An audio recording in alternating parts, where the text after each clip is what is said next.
টানা 9 দিন ধরে ইসরায়েল ও ইরানের মধ্যে পাল্টাপাল্টি হামলা চলছে।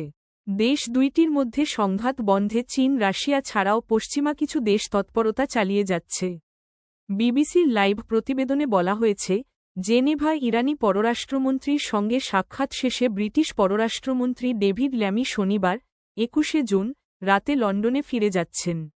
জেনেভায় তিনি ফ্রান্স, জার্মানি ও ইউরোপীয় ইউনিয়নের পররাষ্ট্রনীতি প্রধানদের সঙ্গেও বৈঠক করেছেন। ল্যামি ওই বৈঠকের আগে ওয়াশিংটন থেকে ফিরেছিলেন। ওয়াশিংটনে তিনি মার্কিন পররাষ্ট্রমন্ত্রী মার্কো রুবিও এবং ডোনাল্ড ট্রাম্পের বিশেষ দূত স্টিভ হুইটেকারের সঙ্গে সাক্ষাৎ করেন। ইরান ও অন্যান্য দেশের সঙ্গে বৈঠকে তিনি যুক্তরাষ্ট্রের একটি বার্তা পৌঁছে দেন। সেখানে বলা হয়েছে, মার্কিন সামরিক পদক্ষেপের হুমকি বাস্তব এবং আসন্ন, তবে কূটনৈতিক পথ এখনও খোলা আছে। ইউরোপীয় নেতারা এই বার্তার মাধ্যমে ইরানের সামরিক পারমাণবিক কর্মসূচির নিন্দা জানান এবং কিভাবে একটি আলোচনার মাধ্যমে সমাধানে পৌঁছানো যায় তা নিয়ে আলোচনা করেন।